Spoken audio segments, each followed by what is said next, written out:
Welcome to Bounce, the podcast where we dive deep into the world of product teams, the challenges they face, and the incredible stories of resilience that emerge. I'm Molly Cox, your co-host, a product designer with a knack for navigating through the storms of creativity. And I'm your co-host, Erika Flowers, a product manager who's seen it all. The highs, the lows, and everything in between. Each week we'll bring you tales of product traumas, those moments that test our limits, they push our boundaries, and sometimes bring us to our knees. We're talking about career flops and follies and those pivotal moments when everything seems to fall apart. But as we know, the harder you fall, the higher you bounce. We'll explore with our guests their toughest challenges, The actions they took to overcome them. and how these experiences have shaped their careers and continue to impact them today. So join us in this journey of resilience, growth, and bouncing back stronger than ever.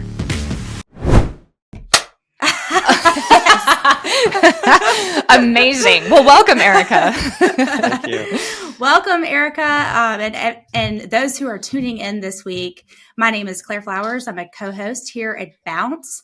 I'm joined by Erika Flowers. We are not cousins. We have checked, but no, we did not find any lineage that connected us, but we are in sharing the same last name. Also here with me is my co-host, Molly Cox. Welcome, Erika, to the podcast. Thank you. And thank you for having me. So glad to have you here. So Erika Flowers is an author, designer, technologist based in Maine, currently working at NASA as a digital service expert. So I wanted to dig into all of what that entails. And previously, she's been a senior principal experience strategist at the digital collaboration startup called Mural, where she worked with new business initiatives and their VR strategy and in partnership with Meta. Erika, you've done a lot of things. Welcome to Bounce. We're so excited to talk and learn from you today. Thank you. I know I gave a brief description of your background. I would love to hear about how you found yourself in this world.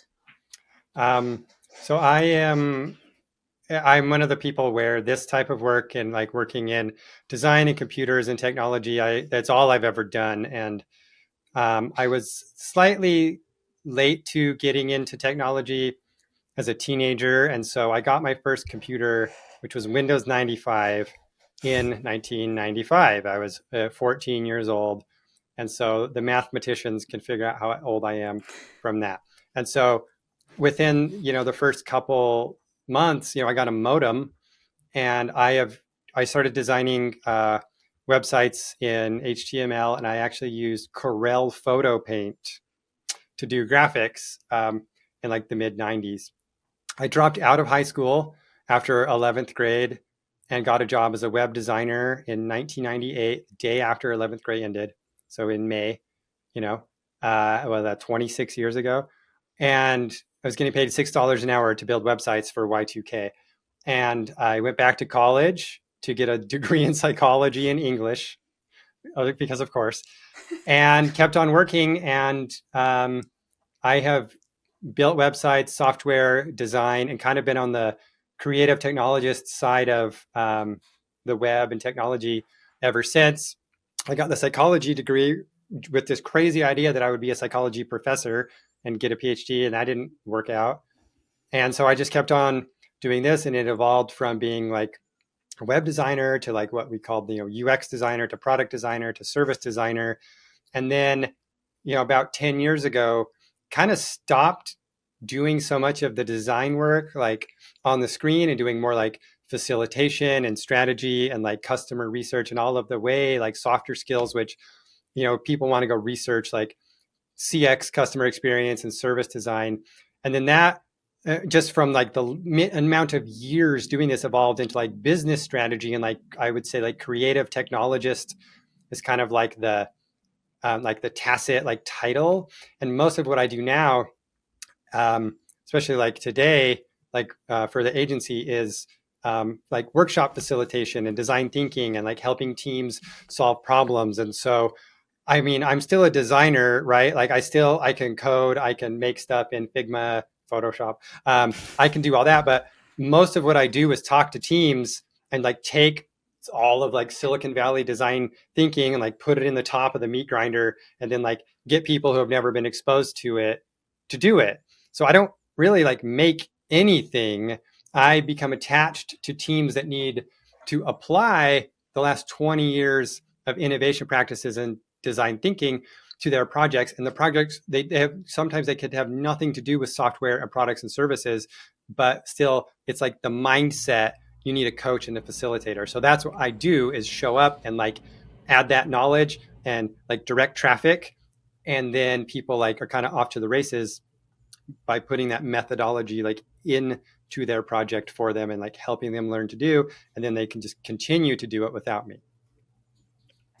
So a champion. You are now, and maybe have always been a champion. Yeah, I'm like an internal educator, because you can't scale people like me. You would need someone like me on every single team versus like capability building. You can watch, me and Heng Zhu did a LinkedIn video a while ago talking about design maturity in organizations. And really, I'm like a design maturity catalyst more so than individual contributor, even though I do a ton of individual contribution. Interesting, because oftentimes I feel like with roles, when you get granular with roles such as service design and then obviously content design, UXR, things along those lines, typically I find they work better in more mature organizations when it comes to a design standpoint. But it's interesting to hear you say it's almost a maturity catalyst. So do you feel like there's this disconnect of like, at what point do you bring in service design? From what I've seen, and I've been promoting it and I don't know, like actively and passively, consulting and kind of upping the discourse like publicly with like the books and the courses. I keep the book right here on my desk because I hold it up probably like 2 or 3 times a day, right? Where it's like, if you're really mature, you can apply it and you can do it, and you kind of like you get in where you can apply it like broadly, and you have a lot of momentum and you keep the momentum going. You're like 5th gear. Or you're really immature and you're stuck in the mud, and so you like apply it in like 1st gear, where you go from nothing and start to level it up that way. And where I found where it works like the worst is in the middle, where you're not really mature enough to know how to apply it at scale, but you're too mature where all you're doing is design reviews, reviewing rounded corners and style guides, and like trying to like get your design system off the ground for the first time, but you don't have time to like take a step back and apply the strategy at the start, but you also don't have enough maturity to like get momentum applying it and the end. And that's kind of been like that pain point where I think, and we probably shouldn't talk about this because we have other questions, but where most product designers right now are stuck. And it's not that they're too immature, and it's not that they're too mature. They're in kind of the middle zone where we're doing enough to like keep the product shipping, but not enough to evolve the maturity of the organization. I would agree with that wholeheartedly, and a whole podcast episode within itself. Yeah, absolutely. So I have a question for you kind of along the same line. So it's funny because as designers, a lot of the times when we have done these episodes, people don't just magically say when they're, 16, junior in high school, I'm going to be a service designer, right? Let alone a product designer or anything along those lines. So we really have to find ourselves along the path of our career and how we move forward. But for a lot of us, not only are we finding our career path, but we're finding ourselves as well through that journey, and figuring out from all the way when we're in high school to now who we are, and evolve and transform, and become the people we know we can become. So how would you describe your journey, and kind of understanding and accepting, where you've come from when you were in high school to who you are today? So, I mean, I am a late in life, transgender woman who built my career. I have an 18-year-old and a 14-year-old, children, and did all of that under what I'm going to call kind of like the covert subconscious identity of still being who I was, but being in conflict with, I'll try to use as little like terminology as I could so people don't have to Google too much, but like your assigned gender at birth, like everyone assumes this is a male, so this is a boy and they're going to be a man. Turns out like that isn't what I was. And so, living that way, looking back, retroactively, it was just such a very like difficult like disconnect between my conscious self and subconscious self, growing up that way. And now looking back and like understanding so much, like in the 1980s and 90s, like there might have been transgender aware children, but certainly nothing I would have ever heard of, in the deserts of southern Utah, 40 years ago, 30 years ago. And so that was just always kind of this unnamed, unknown, like dark cloud and this specter hanging over everything and, polluting all the sense of identity and relationships and kind of mood and understanding, because, I really do now believe and understand that the parts of me that knew that were in constant conflict with like what I knew about myself consciously and like the media and like education and learning. And so it was like being disconnected from yourself that whole time. And it wasn't till about 10 years ago that I consciously kind of knew something is wrong, like something is off.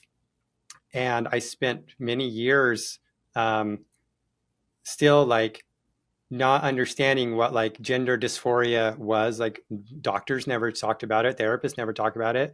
And this is where it's like when you look backwards, like I started having like very severe depression and anxiety and like not wanting to be alive problems when I started puberty when I was like 12.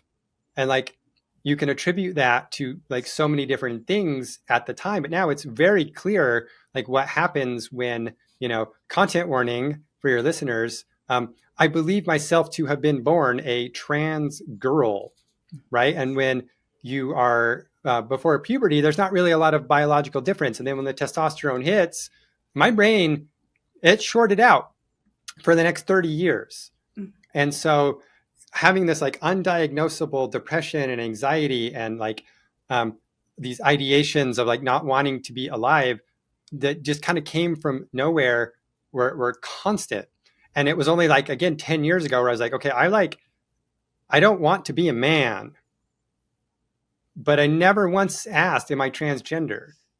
And that is a product of our culture that you can say, I would prefer to be a woman. I wish I was a woman. I don't want to be a man. I've never fit in, men's spaces as a youth. I never fit into boys' spaces. I never like fit in anywhere. I was like a pariah from my own supposed gendered cultural milieu of that like male, path of growing up. But I still never once like understood what that could mean. I wasn't even given that option. And it wasn't until a year ago that I actually like finished the Rubik's Cube and was like, oh my God, am I transgender? And that's not what you hear a lot of the time. A lot of people say, oh, I knew I was a girl since I was young. I didn't. I knew I was the most broken, like defective, corrupted boy, and I didn't know why or what to do with that. Because when you're only given the option of one gender, you just assume that if you're being graded on a scale of boy to young man to man, you get an F across the board and you can't explain it.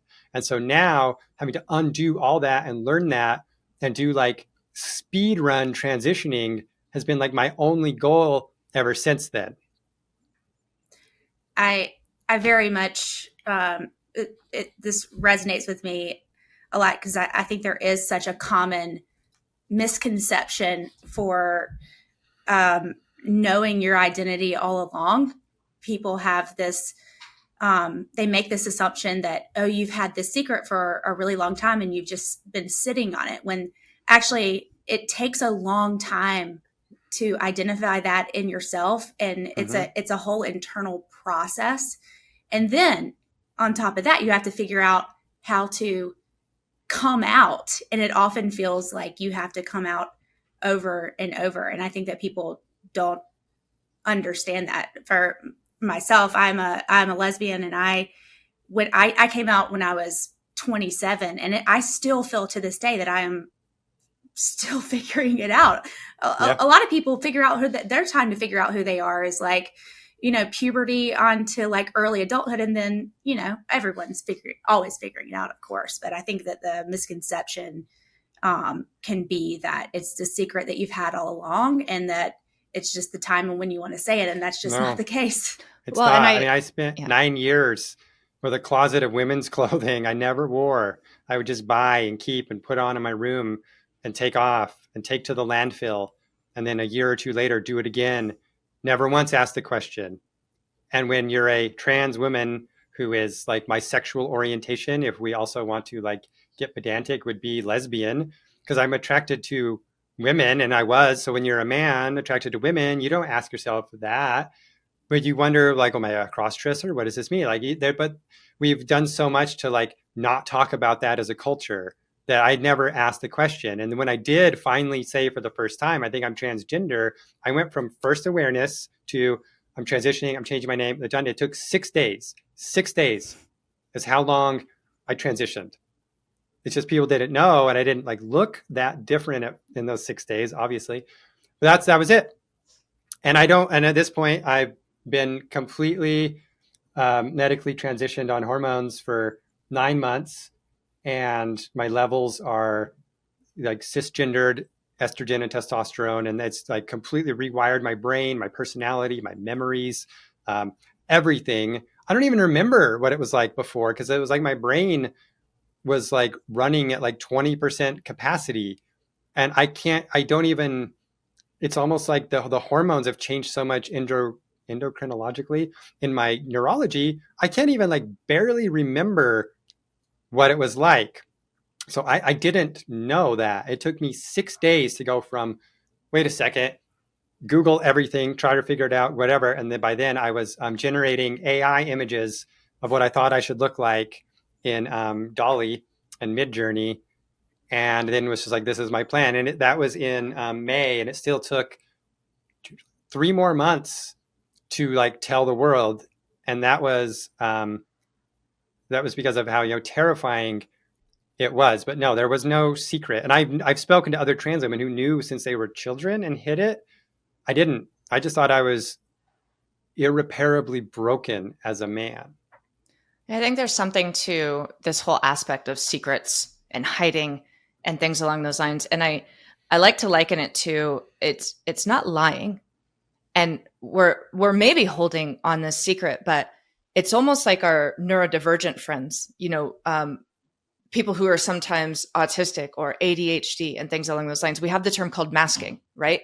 And we mask to try to really fit in, if you will, or abide by these normal standards that are around us. And so many organizations these days have these core values that literally have the word authenticity in it, right?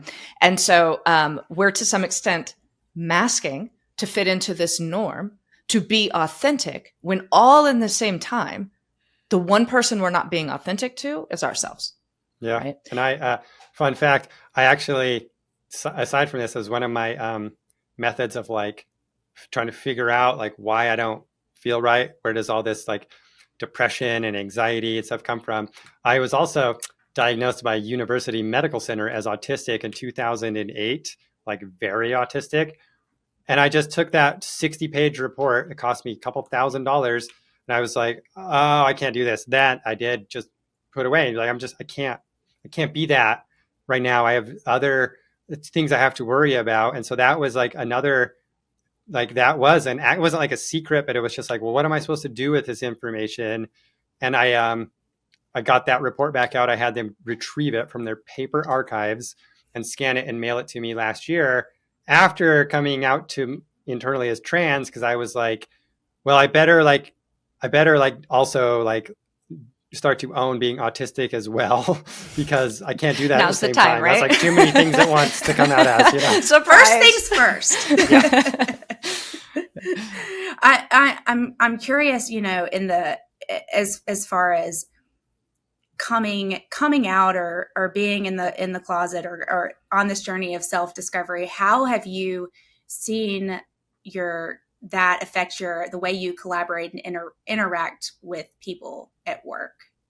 Yeah, because I have to say there has to be a before and after to that, right? So I think before this whole, you said it took 6 days, right? It's like the epiphany happened and you're like, I'm doing this because now I understand.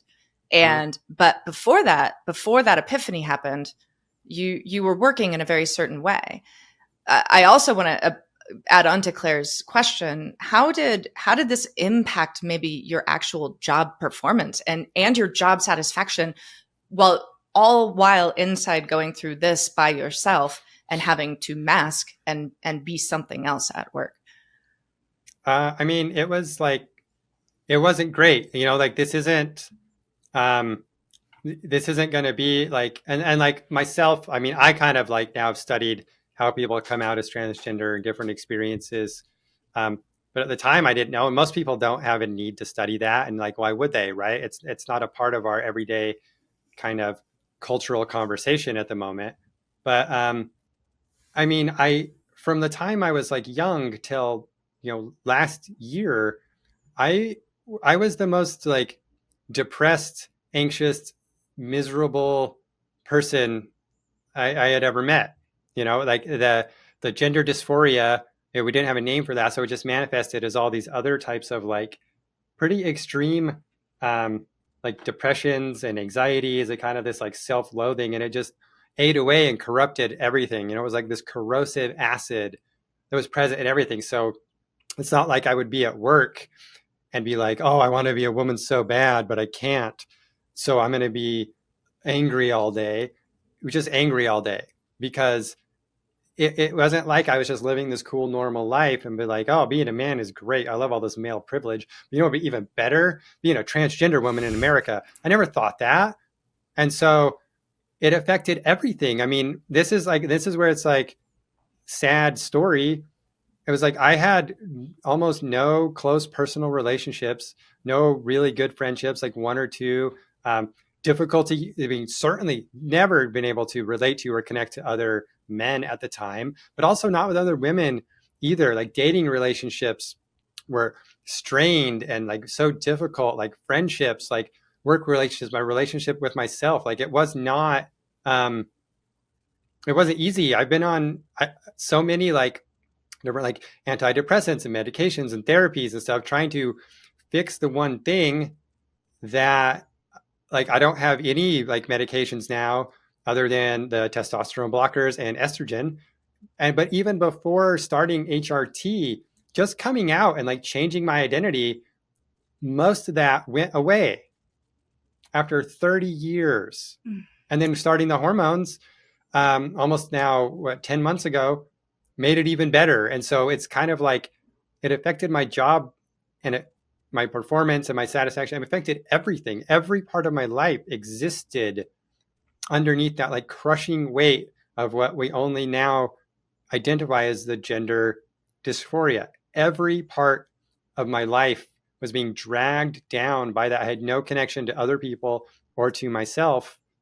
I mean, I did, right? Like we all know people who are just like chronically depressed, but they still get by and they still have moments. But now in retrospect, I mean, it really was like living in a nightmare that just happened to literally resemble your real life. And so you didn't know it. So sorry, go for it, Molly. No, go ahead, Claire. I always interrupt you. Classic PM. Classic PM. So no, I was going to say, so it's just so heart-wrenching to hear these things, right? Like we all go to work and we know people, but sometimes we don't really know people. And I would like to hope that for most people with our coworkers, we always hope they're who they want to be and true to themselves. But I know it was probably extremely overwhelming to come to this moment and say, okay, you said it took you 3 months after you actually made that decision. There were probably so many things that you had to encounter. The kind of impact it had on the relationships that you had with colleagues of that day. So it was a whole new set of things. Do you collaborate with people in ways? Are you going to collaborate the same? I have this really great relationship. Are we going to work together the same? Mm-hmm. So how did those start to come to fruition as you started to make the decision? So that decision between like knowing and this like knowing there was like no going back, and it's like, well, you have to tell the world, you have to like do all that. I mean, it's terrifying, not just like on an individual level, but I mean, wondering how people are going to react, the public, coworkers, relationships, looking at like the news and Twitter. Like, I mean, Twitter was both the best thing, 'cause there were so many like trans people, and like also the worst thing because it was such a place full of such like hatred, right? And so I actually got most of my like support and information from TikTok, believe it or not. There were so many people making videos and talking about stuff, and it's like most of the people that I got kind of like the spiritual inspiration from on what to do were not other trans people. They were late in life lesbians who taught me about comp het and how they were married to men and just didn't know. And so they did all of this. And then in their 30s and 40s were like, I'm not straight. Well, it's like, I felt much closer to that, but it was like compulsory, like cisgendered lifestyle. And so the terror, not just of like public safety and like, who am I going to be attacked in a Target bathroom, as a trans person? It was also like, what's going to happen to my relationships at work? And it wasn't internalized transphobia. It was internalized homophobia, which is a hair that needs to be split, because it was like, I was a woman. I wasn't afraid of being a woman. What I was afraid of is still clinging, and I don't cling to this anymore, but being a man and you want to be feminine. And it's like, you're not so much worried that you're a woman, but you have this like the homophobia growing up as like a Gen X kid in the 80s about, well, am I a gay man? Am I gender fluid? I don't know. There's no definition. How would I know any of this? There's no test. There's no anything. You just have to learn to explore it. And I've even had people ask me like, oh, you transitioned. Like most trans women I know start to date men. Do you date men now? I'm like, no, I'm even more of a lesbian. What are you talking about? I didn't know that. I've had like other trans women who are like married to women that now like are with men because they're like, I could finally be like a straight woman. Right. And so I'm like, I'm not only am I a woman, I'm a gay woman. Like what? And then it's like, is that appropriation? Can I even be that? I don't understand any of this. Yes, you can. Okay. Thank you. And then it's like, I mean, I have not a single male relative has spoken to me in a year, and not in like a malicious way, but I was like, I just don't think they care way. Right. A few male friends have kind of kept up. Most of them haven't. And female, and when I say that, I just mean cisgendered. I'm the only trans person in my family that I know. My female relatives, they're just liking every post and they text and they whatever. And so it was just like this huge like reversal. And I think that's because like the male relatives and the men are so uncomfortable with the idea of me as a woman and don't know how to process that, don't know what to do with that. And they don't know how to communicate, with me now. And if they like do accept the identity, it's like, well, when Harry met Sally, can men and women be friends? You know what I mean? And so it's like, that's weird. That's hard to navigate. And if they don't accept it, it's like, well, my male cousin is now, pretending to be a woman. I'm going to do it. And so like, there's been tons of relationships and connections that were lost, but there have been way more that were gained. And so, that is a product of a lack of like healthy, rational, like conversation and discourse in the culture, where people, they don't even know like what to make of what I did and what transitioning is. And so they just avoid the topic like whatsoever. And I think some even like well-meaning people are so scared of like using the wrong pronouns or using the wrong name. And I'm even at more of a disadvantage because I consciously don't change my voice, because hormones don't change your voice if you're a trans woman. You have to practice that, and you can do it, or you can get some surgeries that are sometimes working out, but like it doesn't change your voice, and I choose not to. And so there will be people who will use the wrong pronouns and be like, oh, sorry, because obviously I was born male. I'm not hiding that, but I also like don't align with that identity. And so, it's, you lose a lot, but you gain a lot, and you just have to decide. This is like kind of a phrase I came up with. It's like, do you want the inside world to hate you, or do you want the outside world? And I chose to have the outside world because I regained a sense of myself. And like for the first time in my life, in the last year, I've never experienced positive self-regard or self-esteem or anything but a sense of internal like loathing for myself until now. And so it's like, I'll take this, and I make the joke, even if I wasn't really trans, I'd still do it because I feel better anyways. So every Saturday we inject that estrogen, and I'm like, oh, thank God there's an answer. I'm 43 years old, and I will say I have 1 year in my life where I have actually felt good about myself. And before that, I had 0. And so, the choice to transition and like, who am I like this was a choice, but there was no choice. It was either you're going to be trans, you can either suffer under gender dysphoria or not, but you're going to have the transgender part regardless. I love that take, that mindset of, it's that decision of, do you live with yourself and make yourself happy, or do you make the people on the outside happy? Mm-hmm. And I think 1000% the choice should always be the inside, right? And one of the things about this podcast, Claire and I have said this from the very beginning, this podcast is about failures and kind of how we fail in product teams and how we take those steps forward. But I think one thing that's really important to talk about is the failure to ourselves. And when you protect other people and you make sure you're making other people comfortable, which is a very natural thing. Erika, I'm almost, I don't even want to say it, but I'm almost 45. Hope I don't lose followers. Just kidding. Bravery. But we grew up in a very difficult time, right? When it comes to the whole LGBTQ movement and things along those lines. I'm from Utah.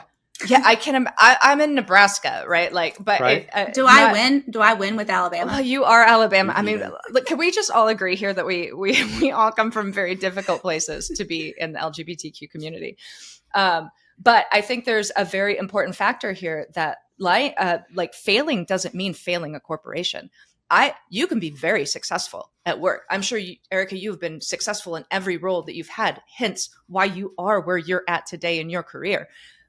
But to some extent, it would be easy to say you were failing yourself for a long time, right? And that's where I was anyway. I was failing myself numerous times by not being who I was supposed to be. And a lot of that stemmed from the fear of the time we were born. And yeah. Yeah. And I mean, I moved from Utah to California in 2014 to work at Intuit. I was living in the Bay Area, right? Pretty good place to be transgender, if you knew.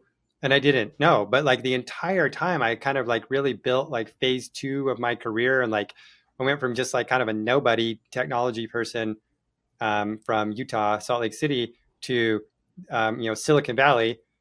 I did all of that work. I built all that. I spoke at conferences. I wrote the books. I, climbed the ladders knowing this was going on. Like coworkers, like they didn't know that I would like go home and like wonder, like, what do I do with myself? And I would see a TV show with like a transgender character and I would just be like fixated. I didn't know why. And I just like, well, it's weird. And it's like, I don't know what to make of any of this. And I was like in the Bay Area. I was not exposed to any education or like role models about this because the culture our like mainstream culture has done so much to try to hide transgender people. And at the time we would have been calling them transsexual people, which we can, define like the difference between those two things, but still, the Rocky Horror Picture Show, that's like all I remember, before the last couple of years, when that is not a good example when you're trying to discover yourself.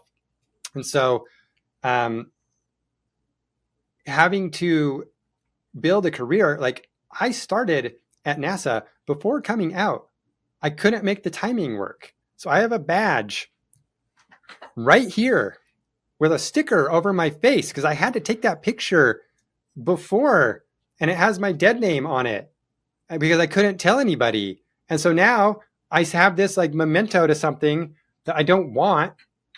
And I have to like fly back down to get re-fingerprinted and go through all that because I changed my name. I have the same social security number, but my name is different on my social security card, passport, all of that. And so like I had to like sit there and just hold it in. And it was impossible. Most days I'd change for calls and then change back.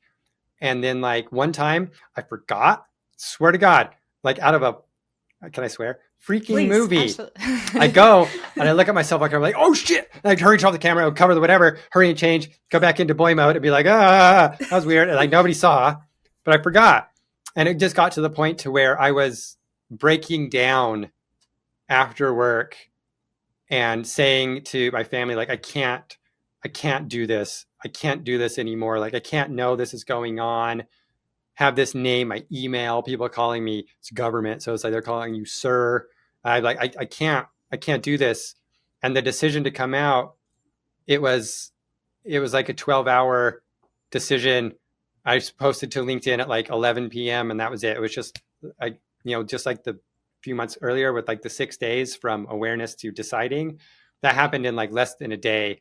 It's just like, whatever happens, happens. I can't do this anymore. I'm breaking down. Like, the cognitive dissonance was eroding at the very like core of my being. Rip the Band-Aid off. Yeah. And then like, I mean, I guess like, spoiler alert, listeners, like, everything's been great since. I feel amazing. Like, I haven't really had any problems. Like, there's no salacious stories. There's not, I live in a really like LGBT friendly, place here in Maine. The government policies were like super like accommodating. I like talked to ERG leaders and different like government senior executives. I secretly talked to like other trans women who have like high level positions in the military and in Congress. I talked to some trans women who like had high level executive positions at Apple. I talked to some that worked at like Meta, because I had all these connections in tech, and I was like, you're not going to believe this. And they like gave me all these different stories, and like, depending on how old you are and depending on like how queer you are, I'd get all these types of different advice. Because I talked to trans women who they do not say they are queer. They are women, and they are straight women, and they might have a little rainbow or something here and there, but they were like, I am a woman. I am straight. Yes, I appreciate LGBT. I'm going to go to the Pride Parade, but I am not queer. I don't even want people knowing I'm trans if I don't have to. But then I talked to the total opposite, where it's like they want to appear to be transgender and nothing else. And I'm kind of like in the middle, where I can't really hide it, but I will, say I am a binary person. Like, I'm not non-binary. I'm not gender fluid. I am a woman. I like women things. I'm feminine. And it's a little bit of like there's like a little bit of red herring because of like the sound of my voice and my mannerisms. But if you ask me, it's like, sorry, I'm just a deep voiced woman who was raised as a boy. And so I will say like dude and bro and yay, what's up, yo? But that is all cultural conditioning. I was like, that's a plague of right? our generation. I can't. Yeah, that's like I can't help saying like a Gen X thing all the time. Hey, dude. Now, Erika, now that you've crossed over to the dark side, which is female, what have welcome. You? Yes, welcome to females. And I'm curious if you've experienced, the typical like female treatment in the workplace, where it's like, a smile, honey, or you're expected to be nicer and more accommodating, and people maybe don't listen to your opinion as much. I'm curious on your. You're no longer a leader. You're a bitch, right? Like, yeah, right. So this is where, like, I mean, the honesty portion of the show and the autism portion comes out. So no, I haven't, and there's a reason why. I'm at an intersection where, because of how things are, it's like people know I'm transgender. Like, they already know that. And so in their mind, they are seeing somebody who they still loan male privilege, right? And so this is like where I have to work extra hard as a feminist and a trans person and a queer person to not ride the coattails of, because they know you're male. One, that invalidates me as a woman. Two, it invalidates me as a trans person. And three, it invalidates every other woman. And so, it sucks. I will show up and get given male privilege, even when I don't want it. And so it is the disservice, because somebody in this exact same blazer, this exact same necklace, earrings, sitting right next to me with the same haircut will get talked over, and I won't. And that is not something that I am doing. That is a product of like workplace misogyny and transphobia. Because it would be cleaner if I was getting talked over, and if I was being treated as if they were affording me, let's say, like, not male privilege, but let's just call it like female privilege, of being like, you need to be quiet, you need to be small, you need to like defer to your male counterparts. It was the 1950s again, right? So that's one of those things where it's like, I'm not going to sit here and say, oh yeah, I totally know what it's like. I don't. I am treated like a transgender person, not a woman. I would love to be treated by a woman or as a woman, but it's just, I don't, if you want to like, for all the listeners, I'm sure listeners don't need to Google these terms, but like, I'm not a passing trans woman. Nobody thinks I'm cisgendered, which means in the back of their mind, they are regarding me much more as an individual, but they're not slipping into trying to steamroll me. And I'll make this short. I was raised to believe that if I want to say something, just say it louder and people will listen, because I was told I was a boy and then a man. And so you get not only male privilege afforded to you, I was conditioned to have an audacity that is conditioned out of young girls and women as a part of a patriarchal society. And so it's like, it's a huge deal. And I'm very, very cognizant of it. And I will put myself like on the line to represent women and other women in the groups. And because it's not fair that I should be still given male privilege. Although I do have a funny story. Someone once quoted my own book to me in a meeting. Was that your moment I was where the you're author. like, I've made it? I've like, I've just been I'm familiar with that mansplained. quote. I had my own book mansplained to me because they only knew the dead name version. Amazing. And they didn't realize that was me again. And I mean, it was the best. It was awesome. It was like, oh, this is crazy. I thought this was like made up for Tumblr. This is actually happening. It was amazing. And like, it is not hard to find my dead name because I spent an entire career building it up. It is my same name without the A on the end. Still didn't put it together. So that was kind of cool that literally you couldn't understand that Erika Flowers was the person on the name of the book. I'm not going to say the name. I don't do that. But it's like, really? How did you Cool. respond in that moment? I didn't say anything. Like this wasn't the type of meeting where like we were talking. It was like a presentation. I just started like immediately like texting people like, oh my God, you are not going to realize what just happened. This is amazing. And that was probably and the person, I'm not going to say who they the were. most female thing you could do is get mansplained and then not say anything and just move on. Welcome! Yeah, exactly. So with all of this happening, I also think like, you mentioned you had to get a new badge, you had to get re-fingerprinted. Like there were all kinds of obstacles to something that seems like it shouldn't be that difficult or that big of a deal. I'm sure there has been so many obstacles that you've faced. So how do you think from a workplace in a whole, a lot of organizations don't have ERGs. A lot of organizations don't really talk about these type of things, but what type of policies and culture do you think should and can be improved really to support transgender employees both in and out of being who they are? I mean, the thing that, I had to learn this the like hard, like do it yourself way, because I didn't know this, but I do now, so I can recommend, is that almost certainly there are the people in all of our companies now, there's that little percentage in the public and everywhere that are aware of their nature and are keeping it secret. They don't have anyone to talk to, and they don't have anyone to like confide in and get help. And so like I talked to ERG leaders and people like up ahead of time and got reassurance and got told it'd be okay, and was able to be called like my new name.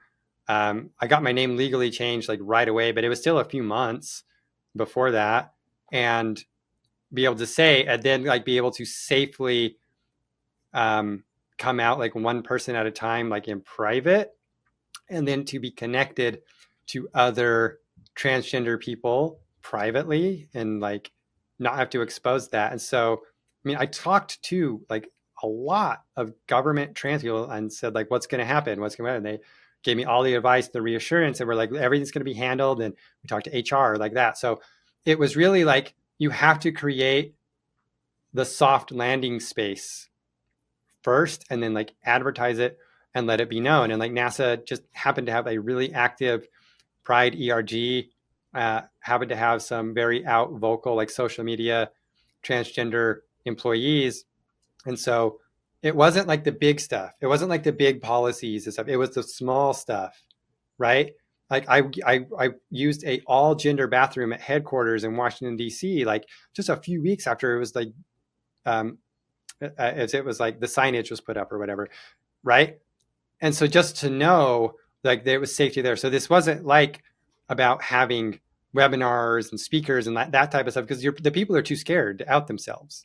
It had to be private, secret, like the like trans closeting at work, like hotline or something, even like anonymous, where you could understand that you're going to be okay and someone will be there. So I spoke with the senior executive sponsor, who was a presidential appointee at NASA and the leader of the ERG first, and they assured me everything's going to be fine. There's policies in place, and that, you know, you will be backed up, like HR wise, legal wise, like, you know, we can't control other people, but, you know, you will be able to do this. And like for a few months, I worked with them. So it, like, I guess when you talk about culture and policy, it's not the stuff that was posted. It doesn't matter how many PDFs I read or YouTube videos I saw. It was really, it's like I had to know there were like people I could talk to directly, that I could chat with, and that could tell me things are going to be okay and answer questions directly. So so I think about product teams. I think about tech companies very specifically, and the broad spectrum of corporate culture, right? I think I mentioned this a little bit earlier, and the whole word authenticity. I think tech companies tend to say they're super aligned with promoting authenticity and safe environments at works. But as it pertains to gender expression, are companies truly making good on that promise, in your opinion? I think it's kind of in a in between phase, because I think there are it's a very delicate topic, and gender and transitioning and like all that stuff, from my experience, that's way scarier to people than orientation. You know, it's like you come out and say, I'm a man, I'm a gay man, I'm coming out of the closet. It's like, okay, cool. Like you look the exact same, you sound the exact same. You go from dating, you know, Jane to John, and like things just carry on, right? You're not doing hormones, you're not doing surgeries, you're not changing your name. Oh, I'm not terrified of misgendering you or uncomfortable, like because like you used to wear a suit, now you wear a skirt, like all that. With like gender identity and transitioning, and especially like when you like the binary transitioners, and then the like non-binary transitioners, there's so much discomfort, and it is something that is still like way more made to be kind of like a uncomfortable, icky topic in media, that people don't even know how to approach it. Like people are terrified to talk to me, and like out of like respect, terrified. And I'm like, well, I'm even more scared, right? You know how like they say like, well, I'm not scared, you're scared. Yeah. It's like, no, don't worry. The honeybees are more scared of you than you are of them. It's like, it's like that. And so it's like, you got to like normalize it. Like just barely, I saw that a few months ago, Intuit, where I was working, had their 4th Trans Plus Summit. The first one was in 2020. I was there in 2020. I didn't even know that we had that summit 4 years ago. And then I wasn't working there, but I attended it, you know, virtually this year. And it's like, just being able to like see that and understand it, and have people come and talk and like tell the company that it's going to be okay. Like I'm not going to attribute any more malice to that than is necessary. I think a lot of it just has to do with discomfort, being so scared of how to talk to people and approach people. I mean, God, can we even talk about like nursing rooms for women coming back from maternity leave and how uncomfortable that topic is? I mean, I remember there was a wellness room, right? It was called the wellness room at Intuit. Wellness. I'm like, oh, cool. Can just anyone go in there and do some wellness? It's like, no, that's where you go to pump.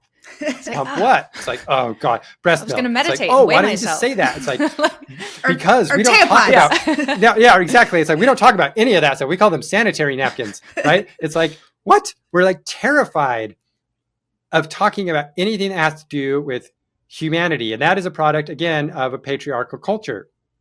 don't you remember the story where they're like sending a woman astronaut into space for 6 days? And they were like, 100 tampons. 50 tampons, Yeah, or 100 tampons. It's one of my favorite songs on TikTok. Not a single woman in the room, right? Yeah. It's the same thing. Better safe than So sorry.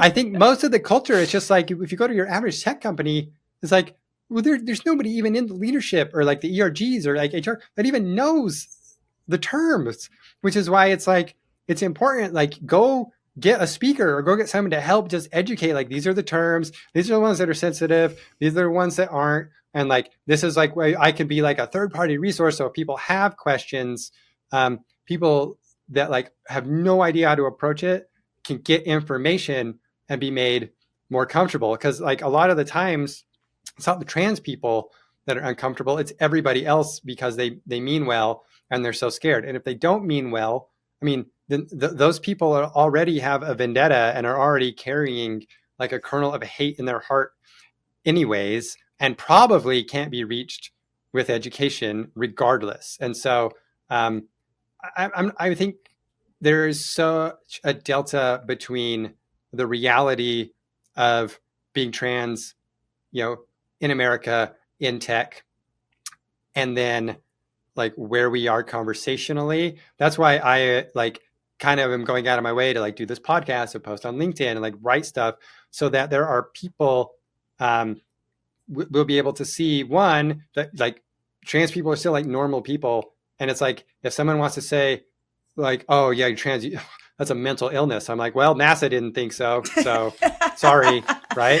And then also like be visible about it and like, don't try to hide it. And like right now I have like the confidential, what do you want to call it? Like confessions of probably 5 or 6 different people like through LinkedIn who are like, oh my God, I think I'm trans, help me through it. And they haven't come out, they haven't told anybody, they haven't transitioned, but like my story mimics something they recognize. And they're like, oh my God, I'm an egg, they call it, where it's like, you haven't come out of your egg, it hasn't cracked yet. And it's like, yeah, like I can't say who they are, but they message me and they ask questions and they kind of like confess things and are curious, just like I did to the people that came out before me publicly and didn't hide it. There's an Apple engineer named Becca. She transitioned over a few years and would present on video at WWDC. And like video one presented as a man and probably presenting as a woman.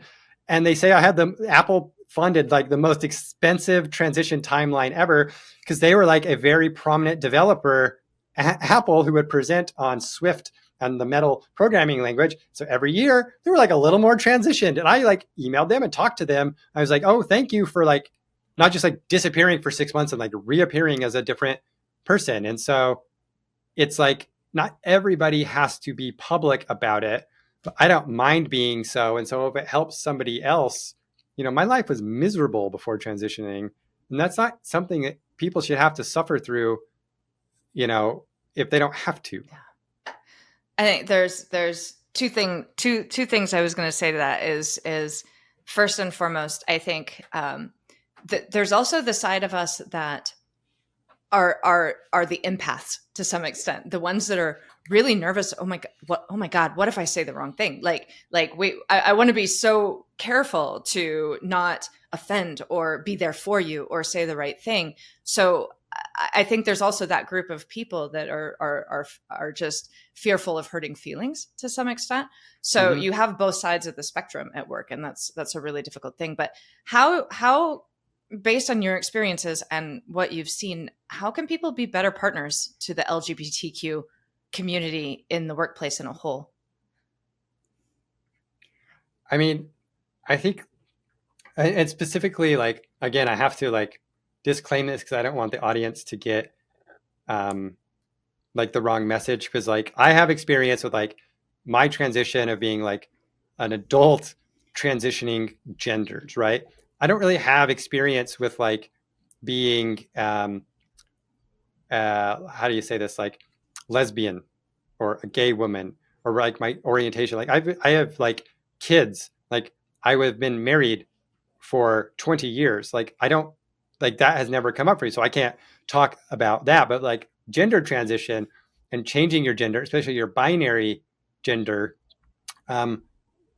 being a better partner, I mean, if you have good intent, leading with that and just like asking questions and like being able to not make it like any more strained or uncomfortable or weird by like being too afraid to say or do anything. Because I have not met any like trans people either like like kind of like past the transition or like in the transition who are really that uncomfortable about it when it's all done in good faith. And this is where it's like, this is just like my personal opinion, but like having even like the most basic like understanding when it comes to like transgender topics, just like what they mean, and kind of going in with like a basic respect and like asking yourself like internally, how much do you really buy it and how much of an ally are you? And if you have a coworker who you knew as a man and you're out, for like a happy hour after work, but they've now transitioned and they're a woman and everyone needs to go to the bathroom, and that person follows you into the women's bathroom, did you feel uncomfortable? And if so, why? And is it because you don't actually believe it? Is it because you don't know if they're uncomfortable? And I mean, believe me, I have not used a public bathroom in a year. And if I did, I would be like, oh, I got to get on Google and find like single person stalls or whatever, because it's like, if people think like they're uncomfortable with me, what would happen if I follow like a female coworker who knew me before into the bathroom? You know what I mean? I'm not going into a men's bathroom like this, and my ID says female. And so what do I do? And it's like understanding that like it's way better to like talk about it and do like ascribe noble intentions and do like, quiet, like soft inquiry first, and then kind of deal with it from that place of like wanting to be a good ally and act in good faith. Because it really comes down to those individual interactions, because policies and like education and stuff, that only matters if people enact it like in the moment. You know what I mean? And I have also like monitored myself, like since like coming out like this, I've been asked to like speak at conferences, like women's conferences, women in tech, lesbians in tech, a multicultural women's conference. And I turned them all down because I said, I can't, unless you want like a late in life transitioned trans woman to talk, I can't actually talk from a woman's perspective. I don't know what it was like to be a woman in the workplace. I know what it was like to be a pre-transition trans woman in the workplace. And, audience, I even told our hosts here the exact same thing, where it's like, I can only talk about one type of lived experience. And that's coming out as a trans woman at 42 after a decade of knowing, but not knowing what to do about it. But I cannot tell you what it's like to be a woman in tech. I can tell you what it's like to be a trans woman who has not transitioned in tech. And that is not the same as being a man in tech. That I can talk about. And so that's where it's like, you be better partners in the workplace just by acknowledging that it's only scary and uncomfortable if we make it that way.